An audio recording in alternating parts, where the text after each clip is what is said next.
Música, informação, prestação de serviço. Rádio Unaerp. Quem doa sangue, doa esperança. Recebe sorrisos, alegria e confiança. Quem já doou sabe o bem que faz. O coração se alegra pra doar mais. Doe sangue regularmente. Não importa o tipo que você pertence. Seja A, B, O ou AB. Tem sempre alguém esperando você. Doe sangue regularmente. Não importa o tipo que você pertence. Seja A, B, O ou AB. Tem sempre alguém esperando você. Uma doação pode beneficiar até 4 vidas. Por isso é importante que todo doador continue com este ato de bondade sempre. Procure um hemocentro e seja um doador regular. Doe sangue regularmente e ajude a quem precisa. Ministério da Saúde, Governo Federal. Polemizando as principais polêmicas do Brasil e do mundo, aqui na Rádio Unaerp. Boa noite para você sintonizado na Rádio Unaerp. Agora são 7 horas e 22 minutos em Ribeirão Preto, mesmo clima de sempre, aquele calor.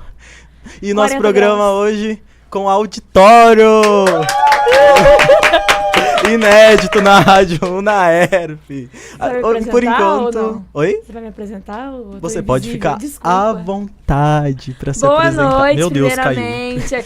Bom, a gente tá. O grupo tá menor, mas tem auditório. Então, assim, é pra compensar. Exatamente. A Tamires tá chegando, a própria né? Balança. Nossa, você planejou falar isso, né? Sim. José, e a polêmica de hoje? A polêmica de hoje, nós vamos falar... não, da semana, né? Da semana, né? A gente vai falar sobre a prisão do Lula, que foi praticamente algo Querendo que... ou Nossa, não, todo mundo viu. Acordando e dormindo falando sobre Lula. Vamos começar então fazendo uma linha do tempo para entender como que isso aconteceu. Pode ser? Informando a galera que não sabe, que estão vários processos do Lula, a galera fica perdida, né? Então, antes de tudo, vamos introduzir, contextualizar.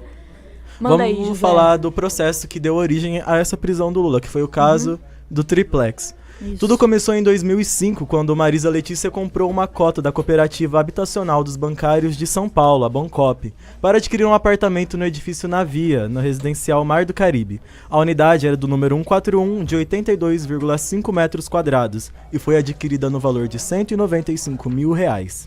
No ano de 2006, no Tribunal Superior Eleitoral, o ex-presidente declarou no nome da primeira-dama ter pago R$ 47.900 referente ao imóvel.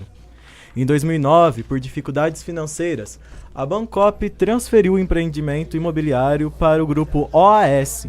O acordo foi celebrado... Oi, tudo bem?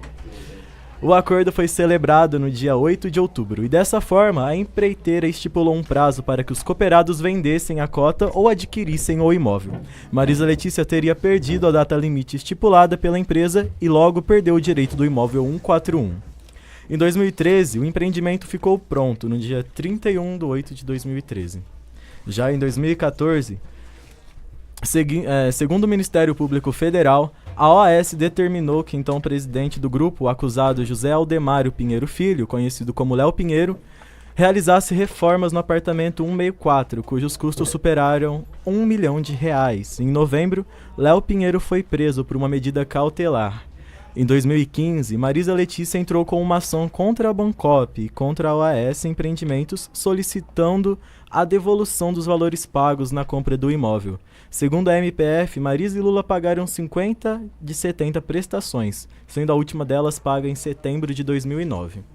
Já em 2016, Lula foi denunciado pelo Ministério Público Federal do Paraná sob acusação de receber propina no valor de R$3.700.000 da empreiteira OAS, como parte de acertos do PT em contrato na Petrobras. A quantia correspondia a uma reserva do apartamento Triplex, no Guarujá, reformas nesse imóvel e em serviços de armazenamento e transporte de um acervo pessoal do ex-presidente. Agora, a gente vai para a decisão da primeira instância, que ocorreu em julho de 2017, quando o juiz Sérgio Moro absolveu... Quando o juiz Sérgio Moro absolveu Lula na parte relacionada ao acervo, mas considerou culpado de crimes de corrupção passiva passiva e lavagem referentes a R$2.400.000 relacionados ao triplex. Moro então ordenou pena de 9 anos e 6 meses de prisão, pagamento de multa de R$670.000, impedimento de ocupar cargos e funções públicas por 7 anos e pagamento de indenização de ao menos R$16 milhões. Além de Lula, foram condenados o ex-presidente da OAS, o Léo Pinheiro, e o ex-executivo da empreiteira, Agenor Franklin Medeiros. Foram absolvidos por Moro o presidente do Instituto Lula, Paulo Okamoto, e 3 acusados que trabalhavam para a OAS, o Fábio... Opa, esse nome aqui é um pouco mais complexo para mim. Fábio Ionamini, Roberto Moreira Ferreira e Paulo Gordilho. Foi. A ex-primeira-dama Marisa Letícia era a réu no caso, mas ela morreu em fevereiro do ano passado, infelizmente. Os argumentos de Moro para a condenação foram mensagens de celular do ex-executivo da OAS que tratavam sobre o projeto do Guarujá, a reforma personalizada no imóvel que não foi feita em outros apartamentos do prédio, e Lula que se contradisse ao explicar as circunstâncias da desistência de ficar com o imóvel e da reforma do apartamento. José, eu queria te cortar rapidinho. Opa, fica à vontade. Primeiro apresentar, porque a Tamires chegou atrasada. Apresenta seu convidado. Desculpa, gente. Trânsito é complicado. É complicadíssimo. Esse daqui é meu amigo Elton, formado em Direito. Nós Temos trouxemos... um advogado na bancada. Olha só, vamos agregar valor a esse programa. Justamente nessa parte que você falou da condenação, mas enfim. Que o intuito é trazer realmente para esclarecer os pontos de vista jurídicos que envolvem o caso, não só para a gente falar o que a gente acha, mas tem embasamento naquilo que a gente está apresentando aqui hoje. Peguei o bonde andando, vocês já falaram. Não, a gente só introduziu. E aí eu até cortei o José, porque eu queria que ele comentasse sobre essa condenação que você falou, né? O Lula, ele se pronuncia inocente, né? Falando que não houve provas concretas, né? Que, assim, não tem o nome dele assinado no apartamento, que, enfim. E pediu os embargos e tudo, né? Pra se defender. E no meio jurídico, muitos consideram provas, outros falam que não é o suficiente. Como que isso funciona? Realmente ele pode ser condenado só com essas provas que eles têm? Boa noite. Primeiramente, boa noite a todos aqui da mesa. Obrigado por ser convidado para essa conversa tão importante nesse momento. A gente agradece ter aceitado. Ótimo. Nos salvou. Então, é que, na verdade, o juiz ele tem a livre convicção. Então, nesse caso, o juiz Sérgio Moro, ele colheu provas tanto do jornal O Globo, quanto as delações, que na verdade são chamadas colaboração premiada, né? Muito popularmente o pessoal chama de delação, mas na verdade é uma colaboração de outros indiciados. E nesse caso, houve essa colaboração de outros réus que prestaram depoimento no sentido de que o senhor Luiz Inácio, ex-presidente, teve influência, recebeu algum valor aí da OAS, que foi levado como considerado lavagem de dinheiro, na verdade. O que foi observado não foi em si só a propriedade, mas a ocultação dos bens como lavagem de dinheiro. Só que isso foi o que o Sérgio Moro levou em consideração. Por isso ele condenou o TRF4, que é o tribunal onde o Lula realizou a apelação também, reformou a sentença e ampliou a pena de que ele seria condenado. Só que cada jurista, o direito não é uma ciência exata. Então, cada jurista tem seu ponto de vista. Nesse caso, eu consigo ver além. Eu acredito que se fosse a minha opinião técnica, no meu caso, expondo juridicamente nessa situação, talvez eu julgaria de forma diferente. Porque no mundo jurídico existe uma matéria no ramo civil muito importante, que para nós sermos considerados proprietários de um imóvel, é necessário uma escritura pública. Isso é a primeira coisa. Sim, muitos se contradizem, porque né? Há uma diferença entre você comprar um bem móvel e um bem imóvel. Um bem móvel, a partir do momento que você recebe ele da compra, você já é proprietário. Num bem imóvel, isso já é diferente. Num bem imóvel, precisa de uma solenidade específica. E qual é essa solenidade específica? Seria a escritura pública lavrada em cartório. O que não houve. O que houve foram contratos de promessa de compra e venda. Pelo que eu conheço do Pinheiro, caso. Né, que ele falou que realmente foi feito esse valor para benefícios em relação à Petrobras.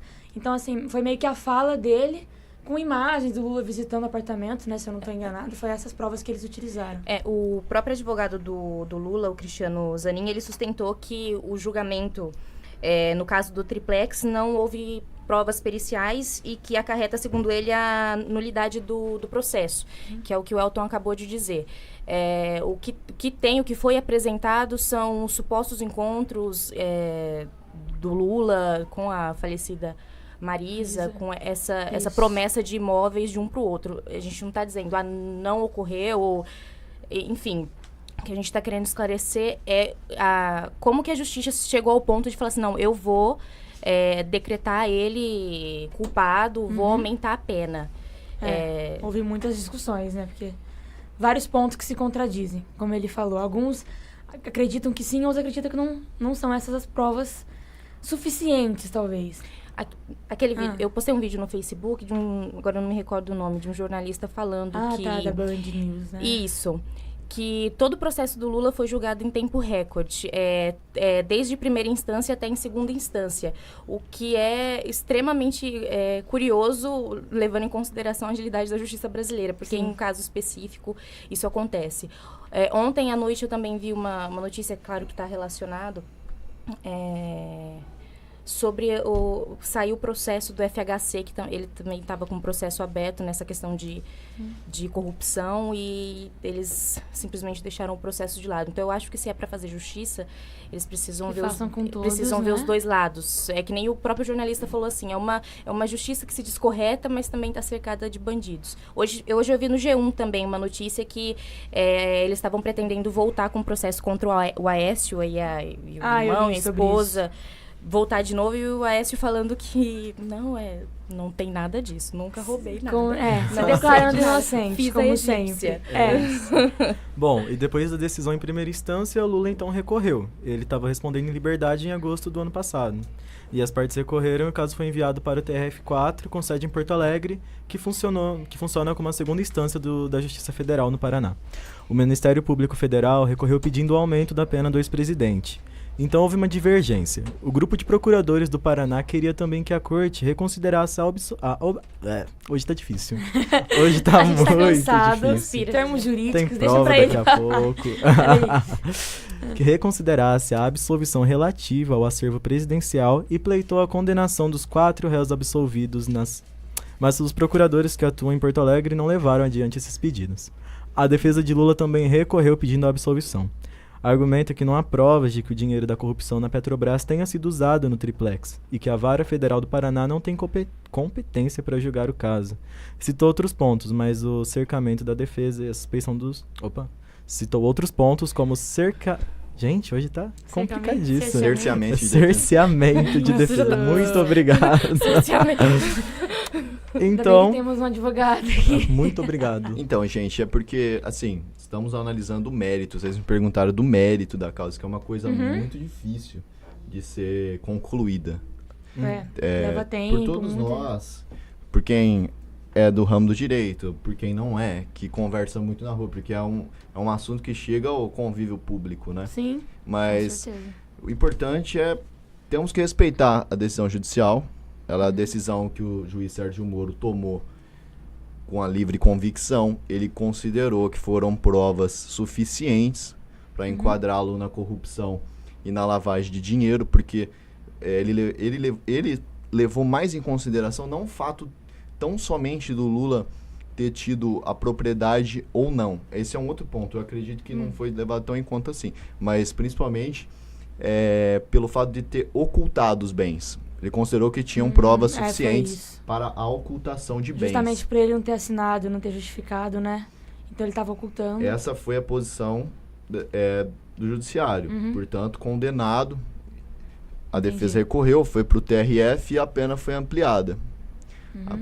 A pena foi ampliada. Só que a maior discussão não se está tão somente no mérito, mas também ela envolve muito mais do que o ex-presidente Lula.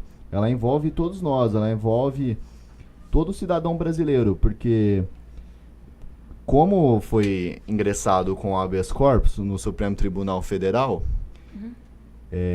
não somente estava ali tentando mudar o mérito da causa, mas sim o direito do condenado esperar o trânsito em julgado Isso. da ação. Ou seja, que se Outro esgotassem todas as possibilidades de recurso. Sim, que segundo a Constituição Federal, né, isso é um direito, Exatamente. deve julgar apenas depois... Porque o clamor popular é muito grande para ver o ex-presidente Lula preso. Uhum.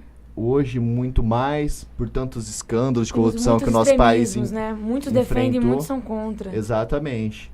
E o que a gente pode observar é o que nós não podemos nunca deixar que os nossos direitos e as nossas prerrogativas fundamentais sejam jogadas no ralo. Por quê? Porque o artigo 5º, inciso 57 da Constituição Federal, nos garante Julgamento. a possibilidade de recurso até que se esgote toda a Toda possibilidade legal. Isso. É o ponto que quem está a favor do Lula contra a condenação discute, né? Que, como a Tamires falou, a justiça talvez não seja processada para todos os condenados da mesma forma, com o mesmo tempo, né? Então, muitos falam que o TRF4 julgou o Lula num prazo inédito, que acho que foi julgado na quarta e pediu a prisão na quinta, e que negou, acho que a discussão das ADCs, que eles foram recorrer novamente, né? Enfim, além de ter negado o HC, o Lula recorreu de novo, mais uma vez, eles não aceitaram. Então, enfim, o público que defende que foi uma perseguição política utiliza desses argumentos, né? Que está infringindo a Constituição Federal de que todos têm direito à liberdade até que todos os recursos sejam julgados. E é muito importante também todos ter o conhecimento que a Constituição Federal, ela nasceu após um tenebroso período da ditadura militar no Brasil. E nela foram expressados ali desejos e vontades democráticas do Brasil. E mais do que isso, muita gente fica brigando como se fosse times de futebol, a esquerda e a direita. Mas as pessoas têm que ter a consciência de que a nossa Constituição Federal, um de seus pilares é o social, é o empenho social. Porque o artigo 3º explana os objetivos do nosso país, da nossa nação, que é o bem comum, que é a erradicação da pobreza. Isso. Então é assim, nós temos que levar em conta não só aí uma guerra sem sentido no campo político, mas é muito necessário que sejam criadas novas forças políticas e principalmente dos mais jovens. Acredito que os jovens têm que lutar, têm que sair às ruas. Sim. E principalmente pensando em algo novo, porque agora depende de nós. Essa geração está acabando. O maior líder popular sindicalista do Brasil está preso. Agora como cabe a nós disse no discurso, né, ele vai deixar suas ideias impostas em nós, e inclusive apoiou o Guilherme Boulos e a Manuela Dávila, que são candidatos mais novos, né, não são do PT, né, tem até um posicionamento voltado para a esquerda, mas não são do PT. Então, justamente para acabar com esse extremismo de esquerda e direita, bandeira azul, bandeira vermelha, né, vamos centralizar, ter um olhar mais empático e pensar na justiça como um todo, nos direitos de todos. Todos têm direito aos mesmos direitos, né, a mesma quantidade de recursos, enfim. Como foi falado antes, na verdade virou guerra entre quem está certo e quem está errado. É uma luta ideológica muito forte. É claro que o tribunal, os juízes, primeira e segunda instância, eles apresentam seus pontos de vista e o que para eles seriam provas dessa corrupção, mas como o Elton falou, não tem nada registrado em cartório, não tem um bem registrado no nome dele. Tudo bem, isso pode não significar que ele seja isento. Julgaram que sim, né? Então, sim, mas isso também não tira o direito de que ele tinha defesas para recorrer. O importante é saber o seguinte, dele. O Lula é culpado pelo mérito até a sua segunda instância.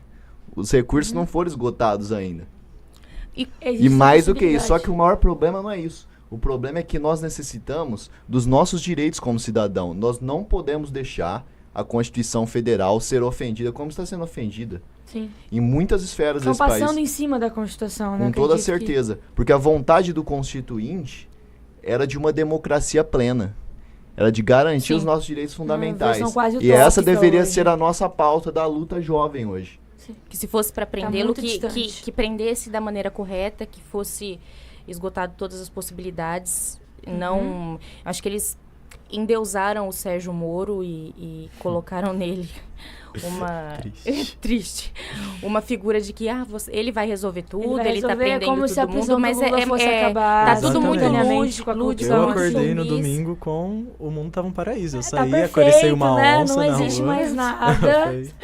Welton, eu gostaria que você explicasse um pouquinho pra gente sobre os embargos dos embargos, porque a gente muito escutou falar sobre isso, só que muita gente não sabe o que é. Embargos dos embargos, isso me parece quase que uma fantasia, né? Isso é uma gíria que a imprensa inventou. Não existe embargo dos embargos.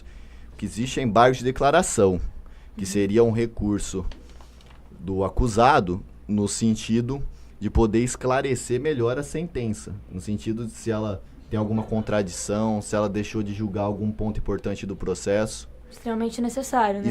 E se não foi analisado, aí teria a possibilidade de pedir novamente esses embargos. Por isso, embargos dos embargos. Entendeu? Essa maneira errada aí de aplicar esse nome para esse recurso. Mas, na verdade, é os embargos de declaração. E, Welton, muito se falou que esse julgamento do HC do Lucas poderia servir como parâmetro para os próximos julgamentos em segunda instância, de HC, no caso. E a gente teve o voto da ministra Weber, que foi um voto um tanto contraditório, segundo ela mesma. E esse voto, né, como eu ouvi. Exatamente. Esse voto poderia fazer com que o julgamento voltasse ou que, por exemplo, anulasse toda essa decisão de ser usado como parâmetro, porque, como ela mesma disse, foi contra a própria vontade dela, contra a opinião dela. Então, ela votou contra a própria opinião, ela deixou isso claro. Eu acredito que toda a sociedade espera que um magistrado desse nível do Supremo Tribunal Federal tenha firmeza no que diz, né? Então, se ela votou contra o próprio posicionamento, por que isso ocorreu? O que aconteceu? Tem algum motivo, né? Se uma pessoa tem um posicionamento, se ela tem um ponto de vista a respeito de um assunto, por que ela vai justamente contra isso e a decisão dela... Eu fico até sem palavras. Não, ultrapassa a Constituição, não sei, parece que tem manipulações atrás. Parece. Mas, vou falar parece, não que eu não quero ser tão... né? Exatamente. Isso é complicado, isso pode levar até aí um pedido de anulação judicial. Mas existe a possibilidade de anular esse julgamento, não?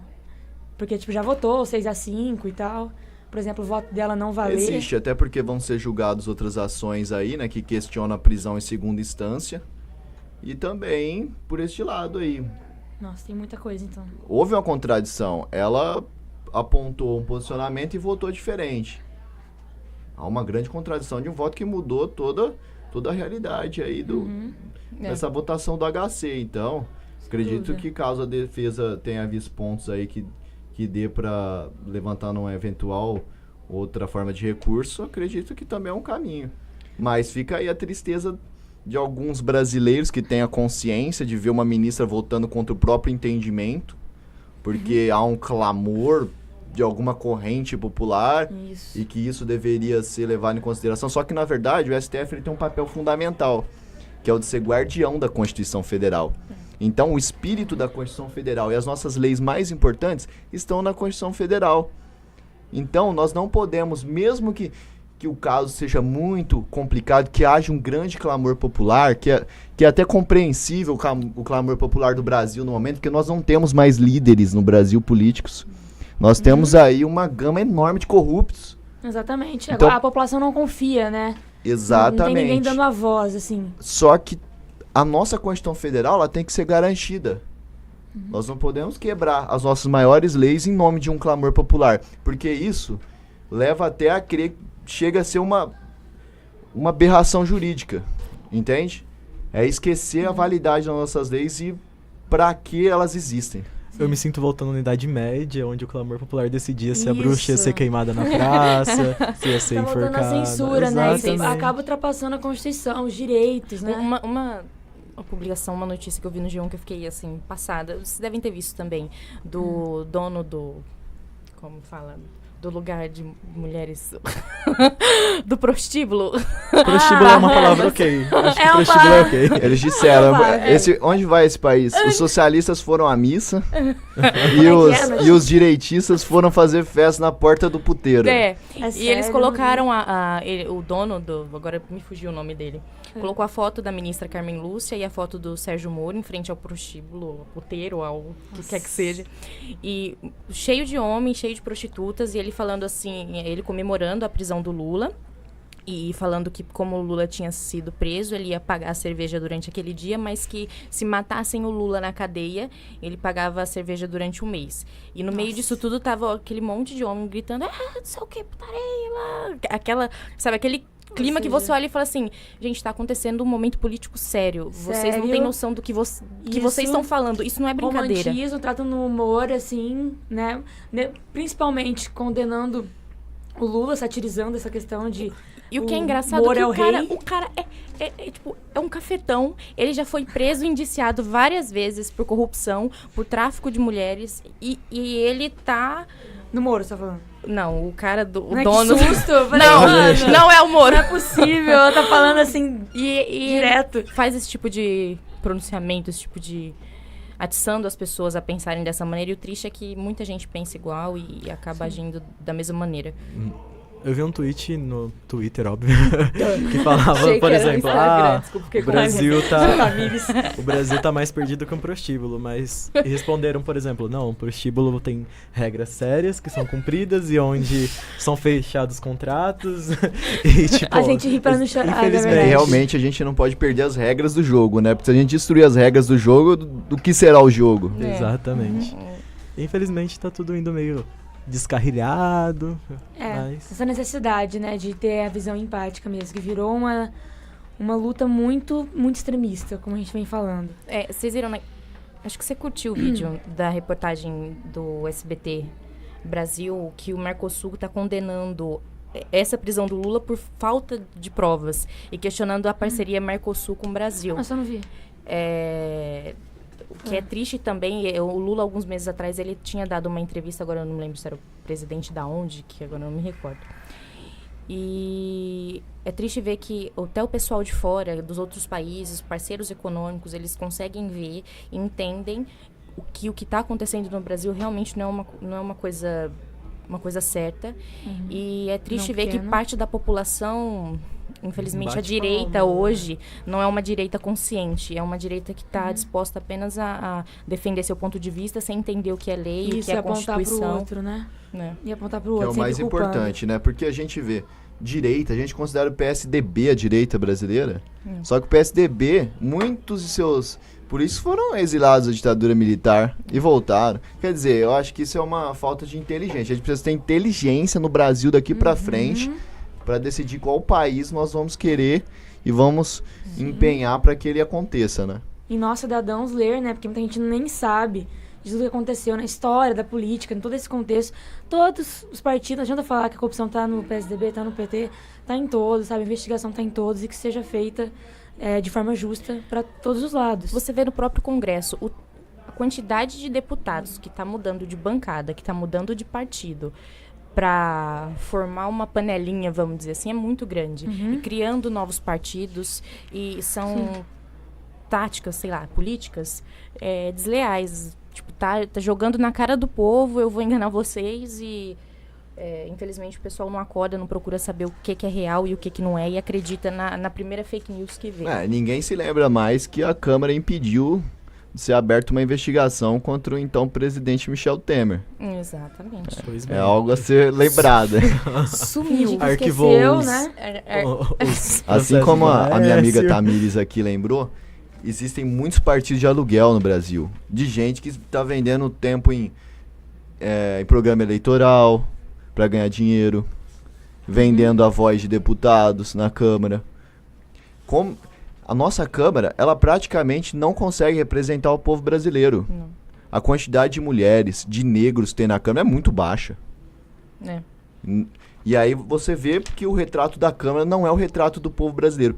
E mais do que isso, o Brasil precisa ter novas forças políticas empenhadas no novo, que façam diferente e que se possível, até precisamos caminhar num caminho de paz e de inteligência. Porque a guerra não vai levar o Brasil a lugar nenhum, muito menos rasgar nossas leis. Exatamente. A gente É estuda a mais história. inteligente ler, ao invés de sair apontando. A gente estuda a história pra não repetir os erros do passado. Mas estamos E aqui. hoje mesmo eu vi uma notícia de cartazes de apoio a Bolsonaro que foram espalhados pela Avenida Paulista, onde diziam, por exemplo, feminista, espera só a ditadura voltar. Ou, por exemplo, negro, meu viado, Deus. sapatão, lugar de negro, viado, sapatão é no pau de arara. Vote Bolsonaro. Gente, Eu vi uma a publicação. gente Ele tá- consegue apoiar um discurso exatamente, desse. eram cartazes espalhados na Avenida Paulista com esses dizeres em apoio a um certo Tem candidato. um- E- Você vê que quando sabe, a democracia colocou, começa a se retirar da forma como nós estamos vivenciando, o que começa a chegar é o autoritarismo. E o primeiro passo é o repúdio a algumas vertentes políticas, a perseguição, e logo depois é a calada dos meios de comunicações. Os meios Eles de vão comunicações tentar hoje, calar os sim, meios de tem- comunicações. Na Nós verdade, vimos várias os meios notícias de esse final de comunicações, eles semana. estão um tanto quanto vendidos. Alguns deles publicam apenas o que é interessante e eles correm risco se publicar o contrário. Mas é difícil você encontrar hoje jornalistas e comunicadores que queiram realmente seguir uma vertente, que queiram passar essa verdade sem ter que se envolver em política, porque hoje é tudo muito intrínseco. Com certeza, se você assiste os maiores meios de comunicação, você só vê briga, guerra, discussão, arbitrariedade. Isso quase não consegue levar a lugar nenhum. A gente tem que fazer um filtro também do que a gente gosta de ler ou não, né? Pra poder ter uma verdadeira percepção dos acontecimentos. Esse Isso aí, final de acaba acreditando semana, em tudo, né? nós vimos várias notícias, por exemplo, de repórteres que foram agredidos ao vivo, de carros de redação que foram depredados, o pessoal da Record, que eles foram obrigados a sair do carro, tipo, pelos manifestantes. A gente já tá chegando, né? Tá chegando, infelizmente. Quem Isso pulou é a feito aula da de história. barbárie, né? Não que um lado esteja certo, errado, é porque no meio da confusão, do clamor social, das paixões, essas coisas acabam acontecendo, mas são muito negativas. Porque a gente tem que tentar manter aí uma ordem, né? Mas parece que a guerra ela tá sendo incentivada, né? Sim. Pelos meios de comunicação também. Foi o que aconteceu na Alemanha em crise, foi o que aconteceu na Itália em crise, nos Estados Unidos e agora... Precisamos saber se o Brasil vai conseguir passar por isso. Jesus Deus quiser, Cristo, Deus medo das ajuda eleições. a A gente tem gente. esperança. Medo. Gente, queria comentar um pouco do discurso antes que não dá por favor, tempo. nossa, pelo amor de rapidinho. Deus. Porque eu separei, isso foi uma coisa muito importante, que todo mundo tenha visto, pelo menos ouvido um trecho do discurso, né? Foi um discurso muito populista, reforçando a figura que o Lula é mesmo. Então, primeiro ele começou agradecendo a todos que estavam ao lado dele, ali no sindicato, apoiou os candidatos Guilherme Boulos e a Manuela Dávila, do PSOL e do PCdoB, né? Que são pré-candidatos à presidência. E ele deixou bem claro que ele estava indo se entregar, mas que deixaria a sua voz, as suas ideias em cada um dos indivíduos que estavam ali torcendo por ele, e também nos candidatos, né, mais novos. Apoiou muito a Manuela e o Guilherme por ser candidatos mais novos, acredita que eles podem mudar o país. Então, assim, todo mundo sabe que, sendo culpado ou não, o Lula sabe discursar muito melhor do que a Dilma, que ele tem palavra, que ele Quando tem a gente força. chegar na meta... E que... Tadinha. Mas, ó... A gente vai dobrar a meta. Essa meta foi contra ela, né? A gente Infelizmente. pode também estar estocando o vento. Mas, enfim, assim, ó, é um discurso de arrepiar, apoiando ou não o candidato. Então, ele comentou da greve que ele realizou no sindicato em 69, na época da ditadura, na qual ele foi preso lutando pelos direitos do trabalhador, e reforçou a consequência positiva que isso teve para a classe operária.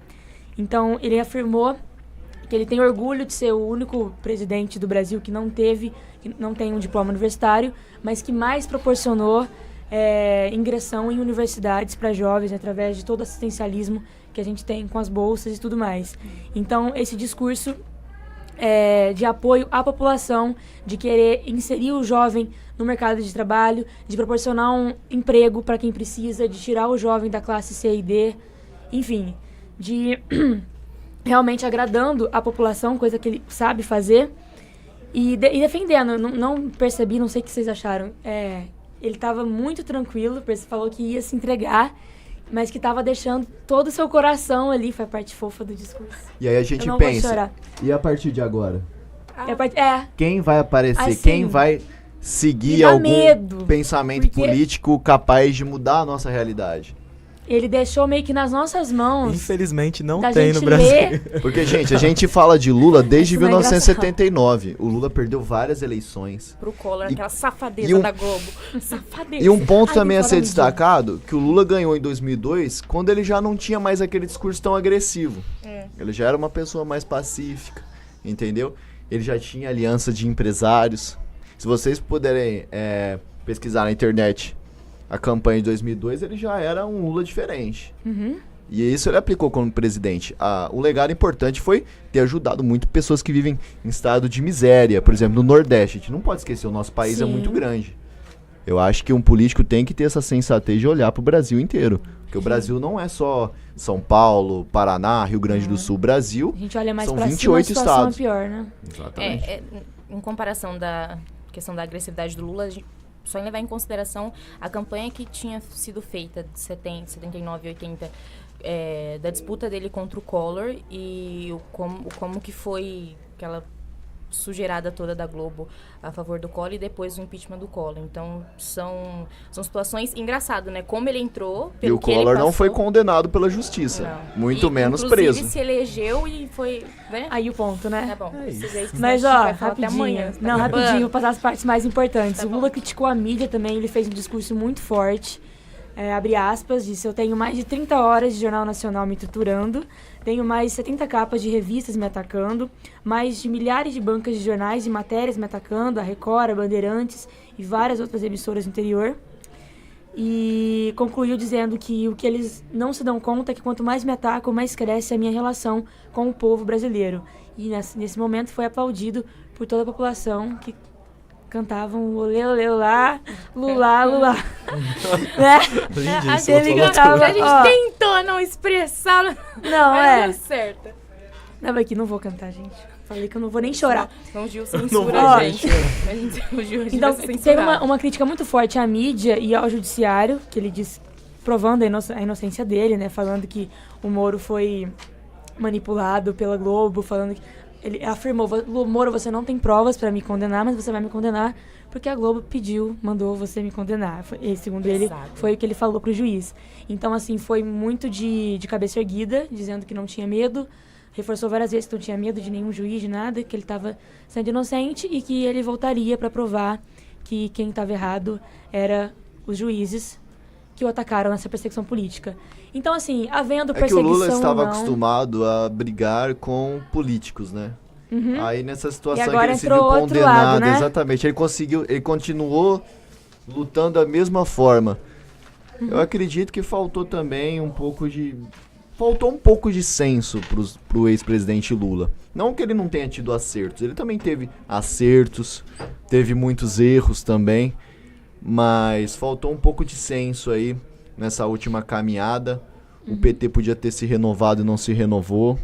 deixou manchar, A né? gente Bem espera no daqui ano pra eleitoral. frente o que os novos partidos aí e que as novas vertentes também, os partidos já existentes, né? Porque a gente tá cansado de falar das mesmas pessoas na política brasileira, Nossa, né? sim.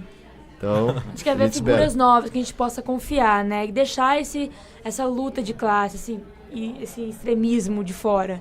Pensar mais no centro, no equilíbrio, conhecer os governos e ler, ser inteligente, sempre a favor dos nossos direitos, como o Elton disse, né? Não Exatamente, deixar a gente tem que ultrapassar fazer valer a nossa Constituição. lei, porque realmente muito sangue foi derrubado para que a nossa Constituição esteja aí. Nossa, A o gente direito tem que lutou lembrar muito pra disso. isso, né? É isso aí. Vamos acabar antes Vamos que os meninos fechar. derrubem a rádio e tirem a gente aqui a paulada. Não temos respeito, mas Esse foi polemizando. Foi polemizar. Hoje foi Olha, polêmico. Do dia foi 10 demais. Queria falar mais, mas não de- temos tempo. Também não 10 vamos de polemizar. Desculpa, A polêmica Otávio. está no Faço ar. polêmica É demais, mas isso. gente, continue acompanhando, vamos continuar Toda lendo. A gente semana. agradece a presença do Elton, que ajudou muito. Eu que Muito agradeço. A obrigado. traduzir tudo Volte isso sempre. aqui. Sério, eu vou voltar mesmo, porque Por eu favor. preciso de mais ajuda. Se pedirem, eu volto. Muito obrigado. Ai, vamos. Então, boa noite, até a próxima. noite. Até semana que vem. É isso. Beijo, mãe. Ou até a Obrigado por ter próxima, me Boa ouvido. prova noite. da Tânia, Ai, né? Jesus Cristo, prova da Talvez a gente se vê daqui a 15 dias. porque tá difícil. possivelmente, É muito isso. provável. Esperamos um Brasil melhor daqui pra frente, né? Por favor. Vamos Deus cada um fazer a quiser. nossa parte. Esperança é a última que morre, então vamos O importante ler. é a gente fazer a nossa parte pra tentar mudar também. Isso aí, tá dentro de cada um de nós, né? Tchauzinho, Exatamente. galera. Gente, Seja no boa mundo da noite. mudança que você quer ser. Eu acho que é assim a frase, mas é isso. Nossa! Boa noite. Profundo, poeta. Tchau, gente. Tchau, gente. Tchau. Boa noite. Beijão. Tchau.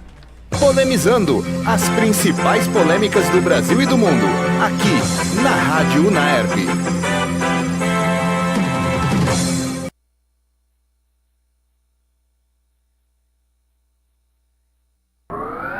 Rádio Unaerp. Uma mãe reconhece na outra as noites mal dormidas, as histórias contadas mais de 1000 vezes, as dúvidas e as primeiras conquistas. Uma mãe reconhece na outra sentimentos que não cabem no peito